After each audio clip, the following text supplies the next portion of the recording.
Nasional Jenderal Sudirman. Jenderal Besar TNI Raden Sudirman adalah seorang perwira tinggi Indonesia pada masa Revolusi Nasional Indonesia. Sebagai Panglima Besar Tentara Nasional Indonesia pertama, ia adalah sosok yang dihormati di Indonesia. Jenderal Sudirman lahir pada tanggal 24 Januari 1916 di Kabupaten Purbalingga. Ia menempuh pendidikan di Hollands Indian School pada tahun 1930. Orang tuanya bernama Karsid Kartawiraji dan Sinem, dan ia memiliki pasangan bernama Alvia. Saat di sekolah menengah, Sudirman sudah mulai menunjukkan kemampuan dalam kepemimpinan dan berorganisasi. Sudirman sangat dihormati oleh masyarakat karena ketaatannya kepada agama Islam. Setelah berhenti kuliah keguruan, pada tahun 1936, ia mulai bekerja sebagai seorang guru dan kemudian menjadi kepala sekolah di Sekolah Dasar Muhammadiyah.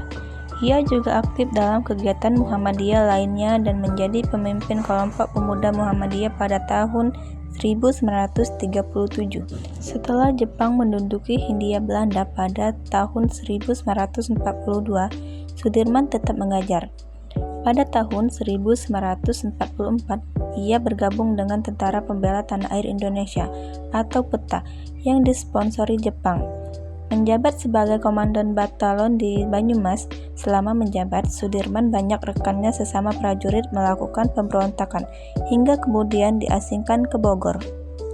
Setelah Indonesia memproklamasikan kemerdekaan pada tanggal 17 Agustus 1945, Sudirman melarikan diri ke pusat penahanan, kemudian pergi ke Jakarta untuk bertemu dengan Presiden Soekarno. Ia ditugaskan untuk mengawasi proses penyerahan diri tentara Jepang di Banyumas, yang dilakukan setelah mendirikan divisi lokal Badan Keamanan Rakyat.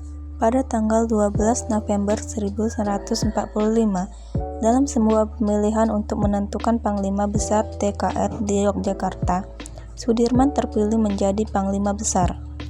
Pertempuran ini dan penarikan diri tentara Inggris menyebabkan semakin kuatnya dukungan rakyat terhadap Sudirman, dan ia akhirnya diangkat sebagai Panglima Besar pada tanggal 18 Desember. Selama 3 tahun berikutnya, Sudirman menjadi saksi kegagalan negosiasi dengan tentara kolonial Belanda yang ingin kembali menjajah Indonesia. Yang pertama adalah Perjanjian Lingkerjati yang turut disusun oleh Sudirman, dan kemudian Perjanjian Revilly yang menyebabkan Indonesia harus mengembalikan wilayah yang diambil dalam agregasi militer 1 kepada Belanda dan penarikan 35.000 tentara Indonesia.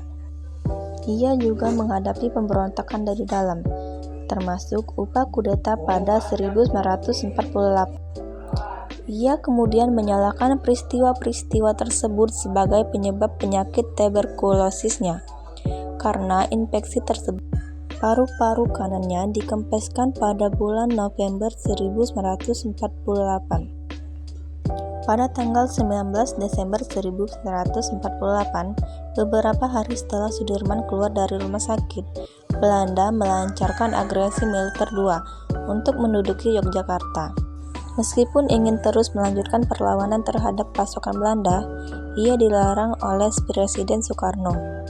Penyakit TBC yang diidapnya kambuh. Ia pensiun dan pindah ke Magelang. Sudirman wafat kurang lebih 1 bulan setelah Belanda mengakui kemerdekaan Indonesia. Ia dimakamkan di Taman Makam Pahlawan Semaki, Yogyakarta. Itu saja yang dapat saya sampaikan. Lebih dan kurangnya saya mohon maaf. Terima kasih.